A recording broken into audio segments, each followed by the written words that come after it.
बिस्मिल्लाहिर्रहमानिर्रहीम। उम्मीद है आप सब लोग खैरियत से होंगे। आज की हमारी जो वीडियो है उस टॉपिक का नाम है कि पीपीएससी और एफपीएससी एग्ज़ाम्स को कैसे प्रिपेयर किया जाए और कैसे क्लियर किया जाए। पाकिस्तान के अंदर सरकारी नौकरी का चाम ख़त्म नहीं हो सकता। उसकी बहुत सारी वजूहात हैं। एक तो मुल्क के अंदर मैक्सिमम पॉलिटिकल इंस्टेबिलिटी रहती है, दूसरा यहाँ पे इकनॉमिक ग्रोथ के बहुत ज़्यादा ऑप्शंस नहीं हैं, और थर्ड हमारा जो एजुकेशन सिस्टम है वो स्टूडेंट को उस लेवल पे प्रिपेयर नहीं करता कि वो आउट ऑफ द बॉक्स सोच सके और इस सरकारी नौकरी से बाहर आ सकें। मज़ीद अगर हम सोसाइटी की बात करें तो सोसाइटी की एक परसेप्शन है कि उन्हीं स्टूडेंट्स को कामयाब स्टूडेंट समझा जाता है जिनके पास अच्छी सरकारी नौकरी होती है, वरना प्राइवेट सेक्टर में आप जितना भी अच्छा अर्न कर लें आपको कामयाब स्टूडेंट्स नहीं कंसिडर किया जाता। मज़ीद अगर हम कोविड की बात करें तो कोविड के दौरान इस गवर्नमेंट जॉब की इम्पोर्टेंस और ज़्यादा इंक्रीज़ हो गई कि अगर आपने काम किया है या नहीं किया तो आपकी जॉब सिक्योर रही है। उसके मुकाबले में जो प्राइवेट सेक्टर था उन्होंने बहुत सारे अपने एम्प्लॉयज़ को जॉब से एक्सपेल किया था। तो इस वजह से बहुत सारे स्टूडेंट्स सरकारी नौकरी की तरफ आना चाह रहे हैं और उसको प्रिपेयर करना चाह रहे हैं। हमारी इस वीडियो के 3 पोर्शंस होंगे। हम सबसे पहले उन स्टूडेंट्स की बात करेंगे जो अभी बैचलर कर रहे हैं और वो मुस्तकबिल में पीपीएससी और एफपीएससी एग्ज़ाम्स को देना चाह रहे हैं। हमारा दूसरा जो पोर्शन होगा उसमें हम उन स्टूडेंट्स की बात करेंगे जिनका बैचलर कंप्लीट है और वो आज से या तो इस एग्ज़ाम को प्रिपेयर करना चाहते हैं या मुस्तकबिल में ऐसा करने का सोच रहे हैं। और हमारा जो थर्ड पोर्शन होगा उसमें हम कुछ शॉर्ट टिप्स एंड ट्रिक्स बताएंगे जिनकी बेस पे आप इस एग्ज़ाम को बेहतर तौर पे हैंडल कर सकते हैं। सबसे पहले हम ये क्लियर करते हैं कि ये पीपीएससी और एफपीएससी दो तरह का एग्ज़ाम होता है। एक होता है जनरल पीपीएससी और एफपीएससी एग्ज़ाम और एक होता है स्पेसिफिक या सब्जेक्ट बेस्ड। अब जो जनरल एग्ज़ाम होता है उसके 8 से 10 कोर एरियाज़ होते हैं, जिसमें उर्दू होती है, जिसमें मैथ होता है, जिसमें इस्लामियात भी होती है, पाक स्टडीज़ भी होती हैं, करंट अफेयर, पाकिस्तान अफेयर्स, और ये सारा मिल के एक पेपर बनता है। और दूसरा आ जाता है सब्जेक्ट बेस्ड। सब्जेक्ट बेस में आपके लेक्चरशिप के एग्ज़ाम्स आ जाते हैं, असिस्टेंट प्रोफेसर्स के एग्ज़ाम आ जाते हैं, तो उसमें ज़्यादातर सब्जेक्ट्स की प्रिपरेशन बहुत ज़रूरी है। और उसमें भी 10 से 20% जो पोर्शन होता है वो करंट अफेयर, पाकिस्तान अफेयर और इंग्लिश का पोर्शन ज़रूर होता है। तो इस वजह से ये सारी चीज़ें भी आपकी प्रिपेयर होनी चाहिए। अब हम बात करते हैं कि जो बच्चे बैचलर कर रहे हैं उनको क्या करना है। तो आपको रोज़ाना की बुनियाद पे 1 घंटा अपनी स्टडी में से इस चीज़ को ज़रूर देना है। सबसे पहले ये चीज़ ज़हन नशीन कर लें कि आपका जो प्लान ए होगा, प्लान ए आपका अपना सब्जेक्ट ही है। ये मैं बात कर रहा हूँ प्लान बी की, कि अगर आपके पास सब्जेक्ट के अंदर आगे जाके अपॉर्चुनिटीज़ कम मिलती हैं तो आपके पास प्लान बी होना चाहिए। तो आपने क्या करना है कि रोज़ाना की बुनियाद पे 1 घंटा अपनी स्टडी को देना है। उसमें आपने कोई भी अच्छा न्यूज़पेपर पढ़ना है। उससे क्या होगा कि आपका करंट अफेयर, पाकिस्तान अफेयर वगैरह और मुल्क के अंदर जो सारी चीज़ें हो रही हैं और इंटरनेशनली जो चीज़ें हो रही हैं वो आपकी क्लियर होती जाएंगी। और दूसरा आपको ये बेनिफिट होगा उससे कि आप जब अपनी बैचलर कंप्लीट करके बाहर आएंगे तो आपको उन स्टूडेंट्स पे एज होगा जो स्टूडेंट्स 2 या 3 साल से प्रिपेयर कर रहे हैं, और दूसरा जो आज से यानी कि बैचलर करने के बाद सोचेंगे कि हमने आज से प्रिपरेशन शुरू करनी है। तो आपकी ऑलरेडी उन स्टूडेंट पे आपकी सबकत होगी कि आप पहले से उस एग्ज़ाम को प्रिपेयर कर रहे हैं और आप बेहतर तौर पे उस एग्ज़ाम को क्लियर कर सकते हैं। हम सेकंड पोर्शन में उन स्टूडेंट्स की बात करते हैं कि जो बैचलर अपना कंप्लीट कर चुके हैं और वो सोच रहे हैं कि उनको पीपीएससी और एफपीएससी एग्ज़ाम देना चाहिए। तो उसमें ये है कि अगर आपका एज ब्रैकेट 28 से अबव है तो टू बी वेरी ऑनेस्ट आप इस एग्ज़ाम को प्रिपेयर ना करें, और स्पेशली जनरल एग्ज़ाम को प्रिपेयर ना करें। उसकी रीज़न ये है कि अब इस मार्केट में इस एग्ज़ाम में बहुत ज़्यादा सेचुरेशन है, क्योंकि बहुत सारे स्टूडेंट्स बहुत ज़्यादा टाइम से इस एग्ज़ाम को क्लियर करने का सोच रहे होते हैं और प्रिपेयर भी कर रहे होते हैं। तो आप उस एज ब्रैकेट से बाहर निकल जाते हैं। अगर आपकी एज ग्रुप 24-25 में है तो फिर आप 1-2 साल अच्छा लगा के इस एग्ज़ाम को प्रिपेयर भी कर सकते हैं और क्लियर भी कर सकते हैं। मज़ीद मैं स्टूडेंट्स को बताता जाऊं कि आप ये सोचते हैं कि आपने 1 महीना तैयारी की है और आप नेक्स्ट जो आपका एग्ज़ाम है वो क्लियर नहीं हुआ तो आप छोड़ देते हैं। तो आपको ऐसा नहीं सोचना है। अगर आप 6 महीने साल लगातार इस एग्ज़ाम को प्रिपेयर करते हैं तो फिर क्या होगा कि नेक्स्ट जो 2-3 ईयर्स में आप तमाम एग्ज़ाम्स देंगे तो एक टाइम ऐसा आएगा कि आपके एक से ज़्यादा पेपर्स क्लियर होते जाएंगे। क्योंकि आपकी एक कंसिस्टेंसी के साथ प्रिपरेशन है और आप उस एग्ज़ाम्स को दे रहे हैं, तो वो एक टाइम ऐसा आएगा कि आपके वो एग्ज़ाम सारे क्लियर होंगे। लेकिन अगर आप ये सोचते हैं कि आप महीना प्रिपेयर करेंगे और आपका वो एग्ज़ाम नेक्स्ट जो है वो क्लियर नहीं हुआ तो आप उसको छोड़ देंगे, तो फिर आप उसको प्रिपेयर मत करें। क्योंकि ये 2 महीने 3 महीने की गेम नहीं है, ये 2-3 साल की कंबाइन कलेक्टिव एफर्ट है विद कंसिस्टेंसी। तो तब आप इन एग्ज़ाम्स को क्लियर कर सकते हैं, क्योंकि ज़ाहिर सी बात है बहुत सारे स्टूडेंट्स पहले से ही इन एग्ज़ाम्स को क्लियर करने के लिए बहुत हद तक प्रिपरेशन कर रहे होते हैं। अब बात कर लेते हैं कि आपको प्रिपरेशन करने के लिए करना क्या चाहिए। तो एक तो पास्ट पेपर्स हैं, पास्ट पेपर्स को आप कंसल्ट करें, कोई भी एक बुक ले लें। इम्तियाज़ शाहिद की जो बुक है पीपीएससी यानी कि पंजाब में वो बहुत ज़्यादा फेमस है, तो आप पास्ट पेपर्स को उठाएं, उनमें देखें कि उनमें क्या क्या पोर्शंस डिवाइडेड हैं और किस तरीके से प्रिपरेशन की जाए। सेकेंडली क्या करना है आपको कि आपको पाक एमसीक्यूज़ के नाम से एक साइट है और उसके ऊपर मुख्तलिफ पोर्शंस हैं।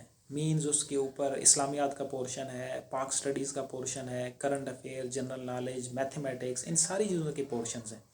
तो आपने उसके अंदर से एमसीक्यूज़ को अपने 50 पेजेस 100 पेजेस जो भी हैं, हर पेज पे 6 7 8 एमसीक्यूज़ हैं, तो आप अगर वो प्रिपेयर कर लेते हैं तो आपकी काफ़ी हद तक अच्छी प्रिपरेशन हो सकती है। मज़ीद हम बात करते हैं कि जो कोर एरियाज़ हैं जो हर सूरत आपको प्रिपेयर करने चाहिए, वो है मैथमेटिक्स और इंग्लिश। अगर हम जनरल एग्ज़ाम की बात करें तो उसमें मैथ ज़रूर पूछा जाएगा और उसमें इंग्लिश ज़रूर पूछा जाएगा, और जनरल एग्ज़ाम में ये बहुत ज़्यादा डिसाइडर्स मार्क होते हैं। उसकी रीज़न ये है कि हर अब एक स्टूडेंट है जो एमए उर्दू है, तो उसका तो मैथ स्ट्रांग नहीं होगा। लेकिन अगर एक स्टूडेंट जो एमए उर्दू ही है और उसने बेसिक मैथमेटिक्स काफ़ी हद तक क्लियर किया हुआ है, तो वो इस एग्ज़ाम में उस स्टूडेंट जिसने प्रिपेयर नहीं किया हुआ उससे बेहतर स्कोर गेन कर लेगा और इस एग्ज़ाम को क्लियर कर पाएगा। तो नेक्स्ट हमारा जो थर्ड पोर्शन है उसमें हम बात कर लेते हैं कि आपको वाइल डूइंग एग्ज़ाम आपको क्या चीज़ें करनी हैं और क्या नहीं करनी हैं। अगर पीपीएससी की बात करें तो पीपीएससी में तुक्के वाले स्टूडेंट्स कामयाब नहीं होते। वो बहुत ही रेयर केसेस होते हैं जिसमें 1% रेशो है, इससे ज़्यादा नहीं है। उसकी रीज़न है कि वहाँ पे नेगेटिव मार्किंग होती है और उस वजह से आप उस एग्ज़ाम को क्लियर नहीं कर पाते। और अगर आपकी कुछ हद तक प्रिपरेशन है तो आपने उसमें तुक्का नहीं चलाना। आपको जितने भी आते हैं आपने उन्हीं को ही अटेम्प्ट करना है। अब दूसरी चीज़ जो हम बात कर रहे हैं वो है कि आपने आप एग्ज़ाम दे रहे हैं और आपको उसमें कुछ भी नहीं आता है, तो फिर उस सूरत में आपको क्या करना चाहिए। अगर आपको एग्ज़ाम बिल्कुल भी नहीं आता तो फिर आपने अंधाधुंध तुक्के नहीं लगाने, फिर आपने उसको भी एक मैनर्स के साथ लगाना है। मिसाल के तौर पे एक 20 नंबर्स का पोर्शन है करंट अफेयर का और आपको एक भी नहीं आता है, तो बजाय इसके कि आप अब तुक्का लगाने वाले स्टूडेंट्स की बहुत अजीब सी साइकी होती है। एक कलमा पढ़ के किसी एक पे लगा दिया, दूसरा 1 2 3 10 जिस पे आ गया उस पे लगा दिया। तो ऐसे ना करें, आप एक तरीके के साथ उस तुक्के को लगाएं। लाइक आप सारे ऑप्शंस बी सिलेक्ट कर लें, आप सारे ऑप्शन सी सिलेक्ट कर लें, क्योंकि आता तो आपको एक भी नहीं है। तो उससे क्या होगा कि आपका उनमें से 3-4 एटलीस्ट ठीक हो जाएंगे जो आपको आगे जाके बहुत हेल्प आउट करेंगे। और थर्ड इम्पोर्टेंट पॉइंट, जिन बच्चों की थोड़ी बहुत प्रिपरेशन होती है स्पेशली एफपीएससी एग्ज़ाम में, और एफपीएससी एग्ज़ाम में आपने देखा होगा कि जो फोर्थ ऑप्शन होता है वो नन ऑफ दीज होता है, ए बी सी, और फोर्थ जो डी ऑप्शन होता है वो नन ऑफ दीज होता है। अगर आपकी कुछ हद तक प्रिपरेशन है तो आपने क्या करना है कि आपने उसमें से 30 या 40 जो भी आपको एमसीक्यूज़ आते थे आपने वो अटेम्प्ट कर दिए हैं। अब पीछे 60-70 एमसीक्यूज़ रह गए। तो जो 30-40 एमसीक्यूज़ आपको आते थे आपने उनके अंदर पोर्शन देख लेना है कि कितने एज आपने सेलेक्ट किए हैं, कितने बीज सेलेक्ट किए हैं, कितने सी सेलेक्ट किए हैं और कितने डी सेलेक्ट किए हैं। फॉर एग्ज़ाम्पल आपने ए लगाए हैं 15, तो अब आपके पास उस पूरे पेपर के अंदर जो ए की रेशो बचती है वो 15 से 13 तक की बचती है। मीन्स मैं उसको आसान वर्ड में अगर एक्सप्लेन करूं तो पेपर का जो पोर्शन है एफपीएससी का उसकी डिवीज़न ऑलमोस्ट ऐसे होती है। ये कोई हार्ड एंड फास्ट रूल नहीं है, लेकिन जो हमने एग्ज़ाम्स दिए उसमें यही देखा है कि 27-28 एज होते हैं, 27-28 बीज होते हैं पेपर में, 27-28 सीज होते हैं, और 15 से 20 मार्क्स जो होते हैं वो डी ऑप्शन होता है। तो आपने जो 30-40 अपने अटेम्प्ट कर लिए हैं और जो बाकी रह गए हैं उसमें से आपने अपनी पोर्शन देख लेना है कि एज कितने आपके रह गए हैं, तो उस हवाले से आपने बाकी जो आपका पेपर है उसको अटेम्प्ट करना है। अंधाधुंध तुक्का नहीं लगाना है, उससे आपका स्कोर काफ़ी हद तक बेहतर आ जाएगा। तो ये कुछ शार्ट टिप्स थे जिनकी बेस पे आप कुछ हद तक इस एग्ज़ाम में बेहतर परफॉर्म कर सकते हैं। अब हम बीइंग अ मैथमेटिक्स स्टूडेंट मैं बात कर लेता हूँ कि अभी आने वाले एग्ज़ाम्स एफपीएससी में मैथमेटिक्स के भी एग्ज़ाम्स शामिल हैं, सब्जेक्ट बेस्ड यानी कि जो एग्ज़ाम्स हैं। तो उनके लिए आपको क्या करना है कि एफएससी और बीएससी अच्छा प्रिपेयर होना चाहिए। और नेक्स्ट जो एमएससी के 3 से 4 कोर्सेज़ हैं वो हर टाइम आपको प्रिपेयर होने चाहिए, क्योंकि उसमें क्या होता है कि आपका कोई भी फ़ौरन पीपीएससी का अनाउंस हो जाता है तो वो आपको वहाँ पे ज़रूर हेल्प करेगा। क्योंकि अगर हम एग्ज़ाम्स की बात करें तो पीपीएससी का एफपीएससी से कोई मैच नहीं है। पीपीएससी सब्जेक्ट बेस्ड जो एग्ज़ाम्स है वो बहुत अच्छे बनाती है, तो आपके 3-4-5 जो वो पोर्शन एमएससी के होंगे वो हर टाइम प्रिपेयर होने चाहिए, तो वो आपको वहाँ पे ज़्यादा हेल्प आउट करेंगे।